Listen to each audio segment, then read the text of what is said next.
Hey everybody, welcome to another edition of Anarchist, your home for anarchy on the internet. I have a really interesting episode coming up. It's something I knew nothing about up until about 24 hours ago. It's a site called Steemit, and I had heard the name before, and of course I'm involved in a lot of cryptocurrency stuff, so I'd heard about it, and a lot of people were talking about it, but I never really looked into it too much until Sterling Lujan put up a video yesterday talking about how great it is and how this could change everything. And essentially Steemit is a social media site that's based on the blockchain, so that of course got my attention. I thought yesterday, okay, I'll just go on there and I'll just post my profile and I'll say that I'm on Steemit now. And within 5 minutes I had made $350, and I kept watching it, and within 12 hours I was up to $15,000, and I was like, okay, what is this? So then I got talking on there, and people said, oh, at least one of the people who founded Steemit is an anarcho-capitalist. And I said, okay, that makes sense actually, because most people involved in cryptocurrency and actually creating things are anarcho-capitalists.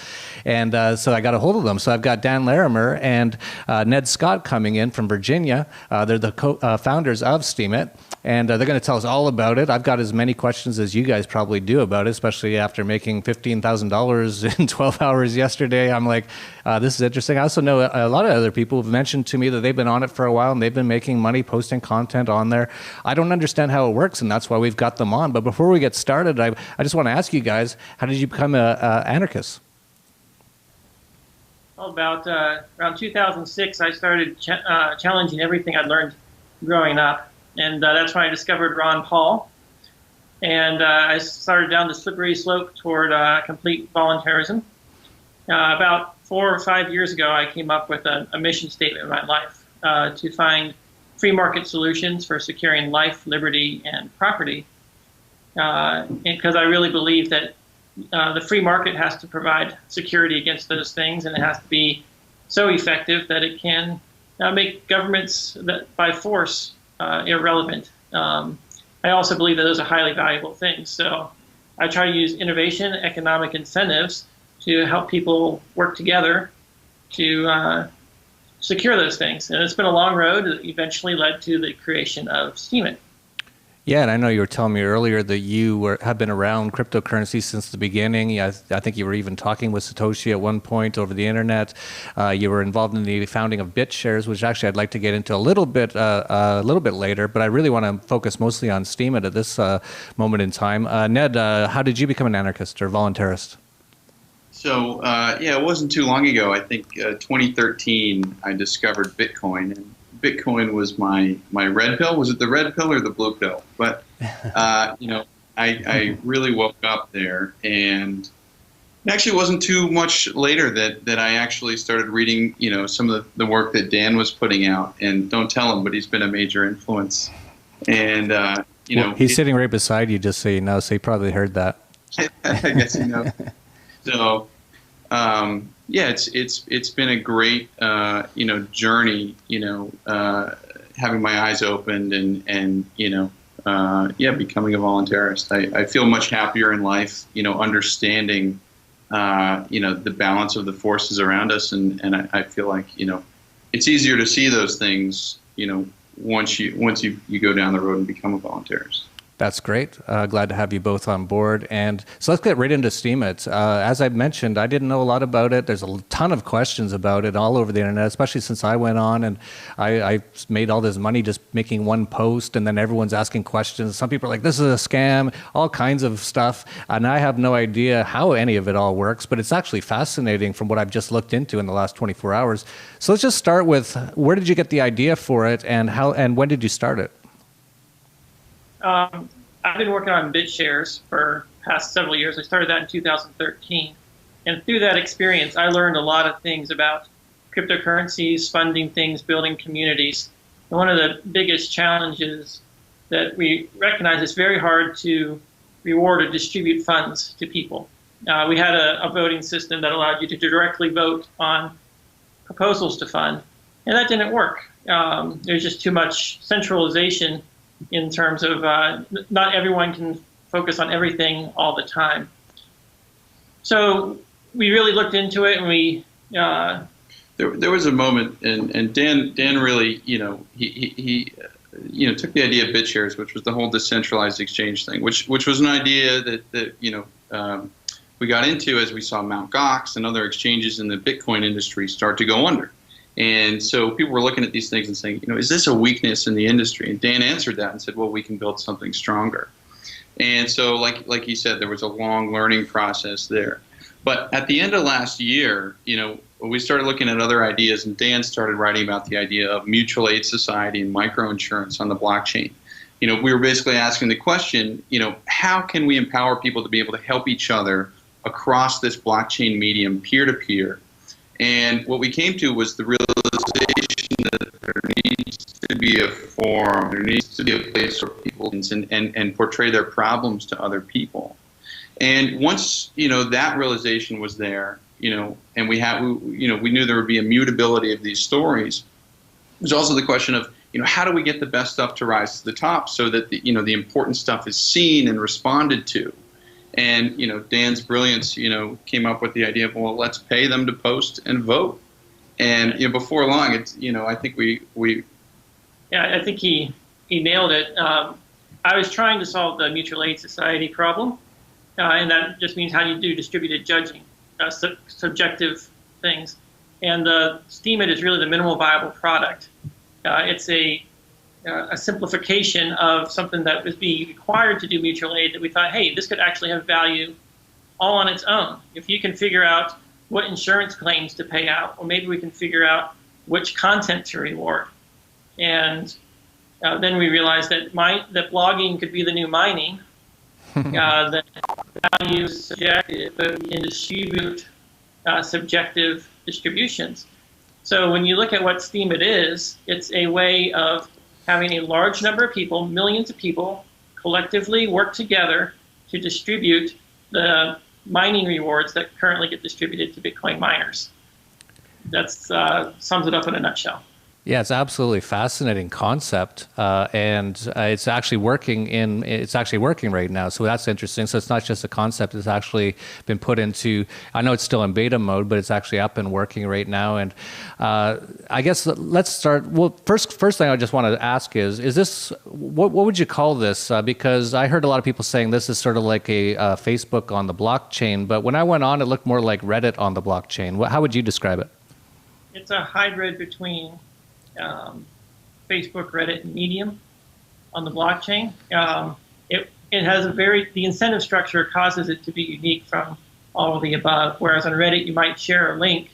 Steemit doesn't want to reward someone thousands of dollars for sharing a link, but if you post original content, kind of like you would do on Medium, then you can get paid for it. But it's also not only about creating the content, but also sharing and distributing the content. So what's really unique here, Jeff, is that the database is completely public. For the first time, a social network that has some popularity has given the data back to the people, whereas Facebook, Reddit, Medium, Twitter, all their data is behind closed doors, and they want to find ways to monetize it without sharing those rewards with the public. And so Steemit being this public database, or Steem is the database, Steemit is the interface. There can be many other interfaces. So, we may have something that looks like Reddit and Medium today, but someone else could come along and build something with an entirely different structure. They could build something that looks entirely like Twitter and only allow, 160 characters per post. So it's got some real flexibility to it. Oh, so you're saying the Steem coin could kind of back numerous things, not just Steemit. Yes. Very interesting. We've had this wave of popularity over the last few weeks, and with that came entrepreneur after entrepreneur, third-party developers. And there's a website, steemtools.com, sort of bookmarking all the different tools and applications that other people have built on this database. So many have come along, I can't even keep up with all of them. And it's really kind of fulfilling the vision of a public, It's a lesson in economics too, because it's not just your content is worth X, Y, and Z. It could be your skills. Maybe you held a meetup. Maybe you wrote some code, found a bug, or maybe you're popular and you're going to share us with a large audience. All those things cause the people in the community to give you upvotes. So it doesn't necessarily have to be your writing. Anything that you can do that's original, unique, adds value to the community, all value being subjective in nature, the more people that can agree, the more you can make from the platform. Yeah, it's fascinating, especially for us anarchists, and voluntarists and activists, all of us out there. I know that we get wiped off of so many of these social networks. For example, past Anarchist guest and Anarcho-Poco speaker Milo Yiannopoulos of Breitbart, he just got wiped off of Twitter for making fun of the Ghostbusters movie. And I know Luke Rudowski, past Anarchist guest, past Anarcho-Poco speaker, and future, by the way, both of them. He's on Facebook. He's got tens of thousands of followers, and I'll see him post something, and he'll get like 4 likes. It's not mathematically even possible. So obviously they're censoring so much stuff. So this is the one thing that I've seen the anarchists who've kind of caught on to Steemit so far, people like Sterling Lujan and a few others that I've been following. They say this is what's so exciting about it is because it's much more censorship resistant. Not only censorship resistant, but founded by people who want to promote this type of content. So we've got sort of like with Facebook and Google, they've got sort of the government on their side. The government's behind them, so they're kind of they've got their stuff and they're censoring, but the government tells them to censor something, they're going to do it. We sort of got the NCAPs running this one, so if something's ever going to get played with a little bit, it'll probably benefit the free market thing. So that's good. That's actually awesome. It's kind of like playing the other side of the game here.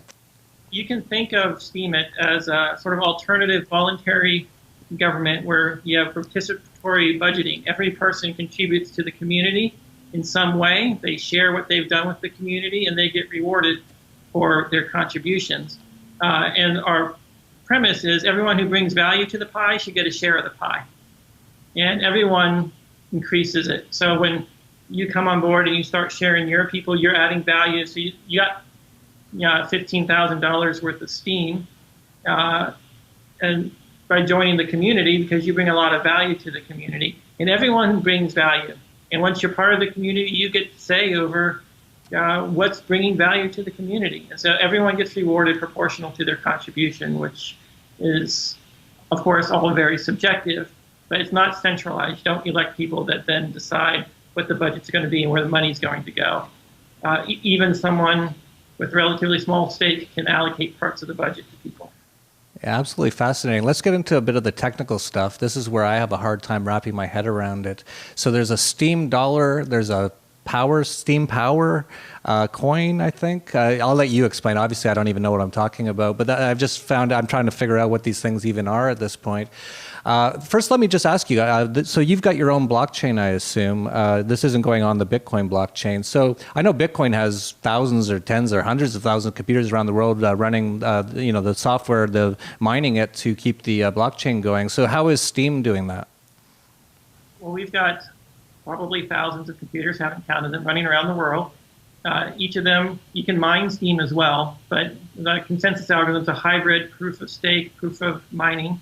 There's a little bit of a approval voting process in there.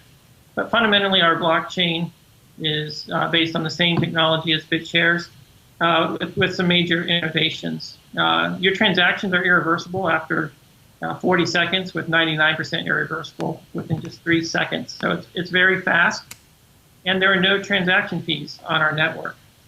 The use of the site has already generated a transaction volume on the Steem blockchain similar to the Bitcoin transaction volume, and we can go scale much faster. We've projected that we can handle all the transactions that would be needed to power something like Reddit on a blockchain today. But it's secured by consensus using a combination of all the best technologies and processes that have come about. I've written about it on my blog, but it can get very technical, so I'll let you know if you want to get any deeper. Yeah, and someone sent me the white paper, and I'm not a very good white paper reader. I'm not a very technical kind of person. I'm a kind of an ideas person. You tell me the idea, like I love the idea of what you're trying to do, but you get into the technical stuff, and that kind of, my eyes start to glaze over here. But I know there is a Steem dollar and there's a Steem Power. Explain the difference between the two and how it all works. Sure. When we built Steem, we wanted to try to identify. Wanted to separate. So what the power and the dollars do relative to Steem, really it's all backed by the same token. It's really all Steem. But what Steem Power is and what Steem dollars are they're a variant of those. They're sort of they're different in that there's a smart contract applied at the blockchain level, and the purpose of it is to separate the stability in the Steem dollar with the leverage in the Steem power. And as we were kind of designing this, we also said, how do we give value to this token so that it has utility for the people using it? And so Steem power is not just additional leverage in the system. It's the holder's ability to influence the content that appears on Steemit.com. The more Steem power someone has, the more ability they have to promote their own posts, to reward others. Now, to put it in terms that are probably more familiar to people who have a business background, Steem power is like vested, long-term committed stake. You put it in, you can only sell it off at 1% per week. You're committed to the long-term value, and all voting rights are associated with those who have a long-term outlook. The Steem is the liquid asset. You can buy and sell instantly, but you get no voting rights with it. And the Steem dollar is always convertible to $1 worth of Steem. There's a price feed that gets published on the blockchain by trusted oracles. And so it has a soft peg to the dollar based upon the fact that if you've got a Steem dollar, you can ask the blockchain to convert it to $1 worth of Steem. And the price of Steem can go up or down. The amount of Steem you'll get will vary, but you always get about $1 worth of Steem out of it. And so that gives us the currency that we can use for building markets and commerce on top of the blockchain. And it's all built on the social credit of the entire community. So the Steem power, if I'm hearing it right, is more like sort of owning equity in the Steem. It's sort of like being the owners of the Steem. You could be a part owner if you have enough Steem power. So I could actually see someone like Rupert Murdoch wanting to buy up most of the Steem power at some point. That'll be interesting if it ever gets that far.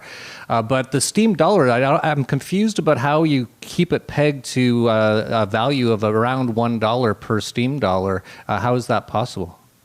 Well, the blockchain has control of the printing presses, which means that it can create as much Steem as necessary to give you $1 worth of Steem. Right now, that's half a Steem. The Steem's about $2.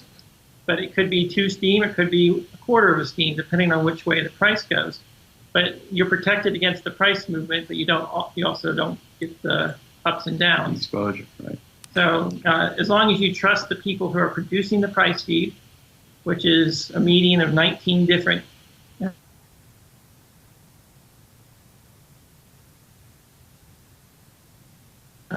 independently elected parties, exchanges. It's smoothed out to prevent abuse. But as long as you trust the price feed, you can trust that you can convert a Steem dollar to about $1 worth of Steem. So I just posted, and I guess I got $15,000 worth of Steem. I know a bunch of it went into Steem power. I just looked today. I think it was something like 4,000 Steem power and 7,000 Steem dollars. Just to see how it all worked, I opened an account at I don't know how you pronounce it, Poloniex. I don't even know. Yeah, whatever, Poloniex or something. And I transferred over a few Steem dollars to there, and it transferred very quickly. And if I wanted to, I think I can just trade those for Bitcoin. Is that right? So my question is, who's buying Steem dollars and why? So I'll just let you answer that question. People buy Steem dollars if you're wanting to hedge against the dollar, hedge against cryptocurrency volatility in Bitcoin or Ethereum, and you want something that's more stable like a dollar, but you don't want to have actual dollars in a bank account. There's that. Steem dollars actually pay you interest. If you hold Steem dollars, there's currently 10% APR interest that you're earning, which allows you to participate in some of the growth of the network. That's not guaranteed to last forever. That's a value that's published along with the price feed, so it can kind of help set the monetary policy of the Steem dollar. Right, and because the whole thing is blockchain backed, people are constantly sort of trading around parity, and there's value in getting to consensus, trading on the markets. So, through that, the Steem dollar ends up acting like a baluster to the whole system, and, people are participating in every aspect of the Steem coin. If you want to arbitrage opportunities, you can buy a Steem dollar at 90 cents, convert it to Steem and sell to Steem and make a little bit of money. So there's lots of people in the market that are just using the rules and the incentives in the system to keep a Steem dollar around the dollar. But of course, if everyone tried to sell their Steem dollars today, it'd fetch a lower price. Or if everyone tried to buy them today, it'd go higher. It's been as high as $1.30. But it's significantly less volatile than a cryptocurrency. And you can view Steem dollar as debt, Steem as equity. That's an analogy that many people can understand. And ultimately, just like any other company with their debt and their equity, if there is a major problem, that gets converted to equity and it's bail-in. So that's ultimately your Steem dollars are just backed by Steem, just like everything else. You're ultimately trusting that the value of the Steem token will be enough to back the Steem dollars in existence, which is always kept to just a few percent of the total market cap in Steem dollars. So a very conservative debt to equity ratio there. Yeah, one of the things when I first posted about Steemit, a few people came on and they said, it's a scam. And I said, well, correct me if I'm wrong, but a scam usually is where you give someone money and then you lose your money. As far as I can tell with Steem so far, you post some content and then you make some money. So how would you respond to that? I think you answered it perfectly.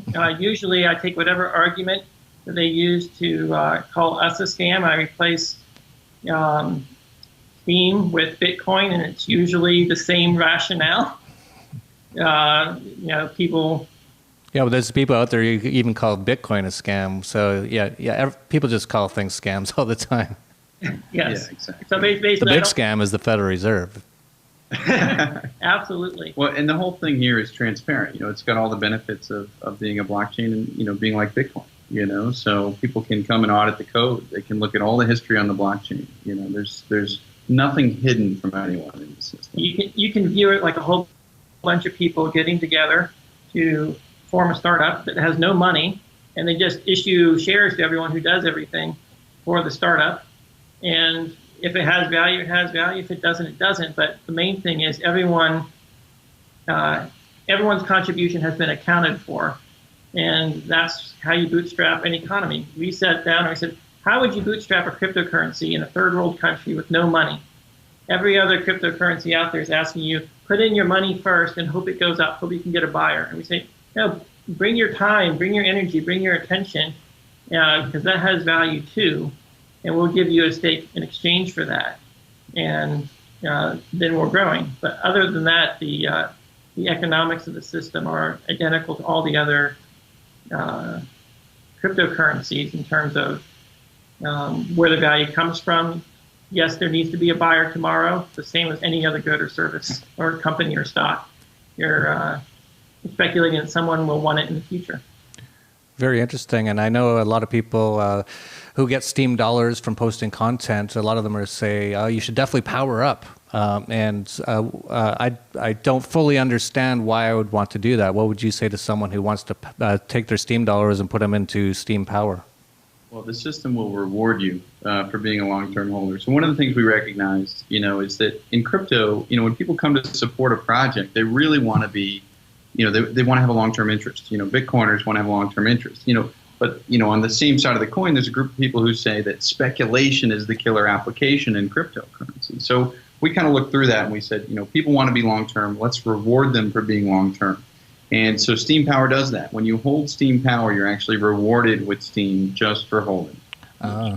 Effectively, as we pay out rewards, Steem Power holders are diluted less from the... I see. Very interesting. So yeah, I totally get this now. So if I believe that Steemit's really going to take off, if I think this is going to be the platform where most content's going to be shared, I would definitely be powering up as an investment into it. Of course, a speculative investment. No one knows what's going to happen over the next few years. But if this turns out to be something on the lines of a Facebook or a Twitter, these are companies worth billions of dollars. So yeah, I totally understand. Very interesting concept. What we realized when we were trying to self-fund BitShares by voting on where the printing press money went, people would sell if they didn't like where things were going. And any other startup you invest and you have no liquidity. You can't get out immediately. You're sort of committed long term. So we wanted to encourage capital flow in, stick it out in the long term to make sure that when people are voting, that the costs and the outcome of the votes are shared among everyone, rather than if you lose the vote, you sell and you're out. It really creates a cohesive group where you don't profit by taking your money today or voting to abuse the system, because any harm you do in the long term is just going to hurt yourself. That's great. Yeah, the markets always work the best, and it's really quite a fascinating way you've set this up. Very ingenuitive, very innovative. It's amazing. And I know you only started like 6 months ago, so this must have been a whole whirlwind for you so far. Very much so. I think we still have whiplash from the last month. Yeah, I had on Arcade City, which is another one that started about 6 months ago, and now it's almost competing with Uber, sort of more of a blockchain ride-sharing service. So these things, and I know this from personal experience, I've had many startups, and it can be quite amazing how quickly it grows. And so where's Steemit at right now, in your opinion? It's still early days. We have a long way to go. We have a big community to build. We have a few, features, in the wings right now. There's a lot of sort of basic social media features, the things that makes Twitter successful or arguably Reddit successful. These are things that we can add into the platform to drive a better user experience. Yeah. Private, secure messaging, confidential transactions, following feeds and sharing of things. There's a long list of things, but perhaps the things that we're really excited about is even the security of cryptocurrency. We've, with Steam Power, we've really protected our users against most hackers. You might have seen that we were hacked a few weeks ago. But we created technological innovations that allows us to recover accounts when you're hacked, because your funds are locked up with time. And if there's someone who knows you, and you have your old password, you can get your account back. And that's something that doesn't exist on any other crypto platform. So you're actually a lot more secure against being hacked on Steam, particularly if you're in Steam Power. And that's one of the things that we really wanted to address, is how do we solve the problems that cryptocurrencies face, not only in scalability, but usability, protecting people against getting hacked. Right, and here we are, approaching, potentially an application that can bring blockchain to the mainstream, and that means regular people who don't necessarily know how the technology works or how to manage private keys. So, in a lot of respects, we've had to go back to the drawing board and say, how can we, set this up at a foundational level so that user experience can be simple all the way through. We think about the car analogy, and when someone gets into a car, their objective is to drive from A to B. That person doesn't necessarily know what's going on underneath the hood to make that car run. So, that's what we expect for Steemit. We expect it to be a consumer-centric product, that people use and get value from, but they don't necessarily need to know all the complexities that make it work. The benefits of cryptocurrency with the utility of banking and the ease of use of social media. Yeah, I see no reason why anyone or everyone out there shouldn't be posting their content on Steemit. It just makes perfect and total sense. I plan to post all my content on there from now on, and I don't know what I don't know what to expect in the future. It probably won't be $15,000 per post, but just I've seen just how this can really take off, and it's like I said, for people putting out content like ours, which is a little bit anti-government and things like that. We're not being censored. I saw, actually, it was kind of a funny story. When I was the top trending thing on Steam yesterday, number 2 was this Playboy model who's actually in a show called Acapulco Shore, which is on MTV, and I actually know them fairly well. I've been in a few of their shows. I actually staged a fight for them once. It's a reality show. It's kind of stupid, actually, but I was number 1 and she was number 2. So the top 2 people were people from Acapulco yesterday, and I'm obviously a anarchist voluntarist, and she's just a playmate model, and those were the top 2 sort of things. And she made a bunch of money too. I think she made $5,000 or $10,000 as well. So let's talk a little bit about that, because I think this is something that almost anyone would be interested in, especially if you have a blog, is why wouldn't why shouldn't everyone just post their content on Steemit? And perhaps they'll only make a few cents, but perhaps they'll make $1 or $2, but maybe they'll make hundreds, maybe they'll make thousands of dollars just by putting their content on there. Steemit works really well for anyone who currently doesn't have a viable way of monetizing their blog, which is 99% of all people. You might even those people, you know, I think to your question, you know, why wouldn't they? There's really no good answer. Why not? You know, but there is a sort of demand from the community, you know, that when you show up, there's some recognition, you know, for the community itself. So you know, the introduce yourself you did yesterday is very valuable to your long-term success on the platform, because people want to know that they're really dealing with you. You know, they don't want to be dealing with, you know, some imposter or something like that. So I see no reason why everyone shouldn't bring their blog to Steemit. Yeah, so if you're watching this and if you've got a blog, just post on your blog and post it on Steemit. And I see absolutely no reason not to. And I think it's fascinating. This could really take off, in my opinion. And you know, who knows how it's going to turn out? That's the free market, and that's you know, I never know what's going to happen. But this thing really has potential. I'm really impressed by what you guys have done. Thank you. I really would like to let everyone know that it's very difficult to get discovered at first, just like anything. So don't give up if you aren't immediately recognized like you were. There's a lot of people all trying to gain attention. Persistence pays. And you build your social network like any other social network. You build your followers. The more followers you get, the more eyes see it, the more votes you can collect, the more money you make. So it's an effort. You have to put in effort. Don't come to Steemit expecting to post and introduce yourself, post, make thousands of dollars, and disappear. People really want to see your effort and what you can bring. And if you're not a good writer, that's not a big deal. There's other things you can do to add value to the platform. Yeah, absolutely. So if you're watching this, you got a blog, get on Steemit. I see no reason why you shouldn't, and you have a ton of potential, and actually it's a much better platform than things like Facebook and Twitter, as we've seen, even Google. Eric Schmidt of Google goes to the White House once per week. That should tell you something. So these guys are the bad guys. This is a platform that is a totally free market, and so highly recommend it. And as far as, what would you say, is there a fairly big demand right now for things like Steam Power? Like, I'm just curious about that part, because that actually basically is an investment into the potential of this concept. Well, the number to look at is really, you know, how much of Steam is held in this Steam Power contract. And I believe it's above 95% today. So what that means is people are acquiring Steam, whether they earned it through posting or whether they went to an exchange and bought it, and they're powering it up, which means they're taking it and they're saying, I want to be part of this long term. Yeah, so the 95% is in that, about 2% is held at Steam dollars, and the other 2% is liquid Steam. And as far as the market for it, it's currently being valued over $200 million on the by market cap measurement, which puts us at the #3 cryptocurrency.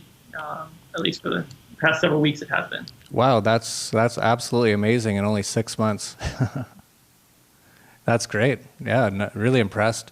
I don't know if I have anything else really to ask at this moment. Do you guys have anything else you wanted to add that we didn't touch on? Yeah, well, you know, we talked about the potential for the platform. One thing we wanted to bring up is that, you know, this can be more than just a social network. You know, we've talked about the potential for layering a sort of Craigslist or an eBay, you know, to add another dimension of an economy to this, so that it's not just a social network, but, you know, an online social economy, you know. Right. People and interactions, exchanges of value is what a social network's all about. All we're doing is creating an economic accounting system for keeping track of who's contributed what to whom. And money is a natural place in any social network. It's what separates one country from another. Their money is the social network of their economy. And that's ultimately what this is. If you just view it as a blogging tool where you get paid and you cash out, you're missing the bigger opportunity, which is to join a new economic system of people who want to have free, honest money rather than Federal Reserve money controlled by central parties. So that's the bigger picture here, is that this is about creating an alternative economy that's being bootstrapped through social media. Absolutely fascinating. I'm so excited. I actually found out what it was yesterday, and now I know a lot more. So I'll definitely be following you guys. When people are on Steemit, can they follow other people? I didn't see an easy way to do that. You can do that? There is a button that will allow you to follow people. Okay. Right now it's being logged in our database either today or probably early next week. You'll actually get the feeds available to you. Okay. You can follow me at Dan. At Nick. Yeah, but it'll start to appear in the website, more clearly. Actually, pretty soon, I believe we'll be doing a new release in the next couple of days just for that feature. Yeah, as I mentioned earlier, it's still in beta mode, so this is very early, and there's just building on it every day. I've heard from people who have been following it for a few months that you guys have been just dramatically improving it every day almost, and it sounds like you're doing it still. I'm on there. Follow me, please, at dollarvigilante, and I hope everyone else gets on there, and check it out. So it's steemit.com. I think it's also steemit.io. Is that right? Steem.io. Oh, Steem.io. This is Steem with 2 E's. Steemit. With 2 E's. Many of your audience might not know the origin of the word steam. Steam actually comes from esteem, which means to value or value. Ah. So that's the origin of the word. It's not steam as in like water vapor. But okay, I was wondering about that because as I was watching my money totals go up yesterday, it was like 10,000, 11,000, 12,000. All of a sudden I started humming the song Beat It, but I was like, Steem it, steam it. Anyway, it's just a side note, but that's interesting how you came up with the name. So yeah, absolutely fascinating. Please like, subscribe, and share this video. Get this out there. Get this out there to anyone who produces content. Let them know that they can. This is another way that they can create, get revenue, get value from producing content, and it's the best one I've ever heard of. And so I'll be on there. I'll be on there every day. Follow me at dollarvigilante, and that's it for Anarchist, your home for anarchy on the internet. Peace, love, and anarchy.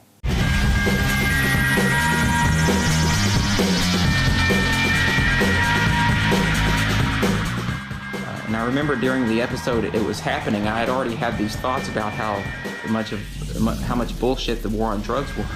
And I had all this adrenaline flowing through me, and I was telling these guys what a piece of shit they were and that they were the bad guys. And I asked them, I said, hey, do you remember Prohibition? Do you remember when alcohol was banned?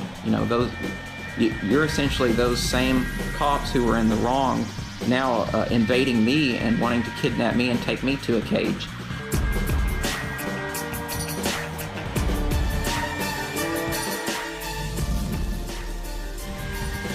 You're in luck. Found the exact change.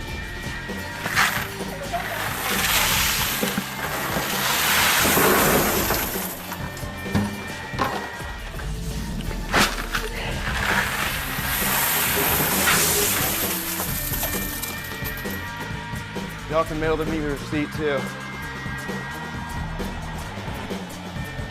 Just mail me the receipt. You got my address. From Acapulco, Mexico, this is Anarchist.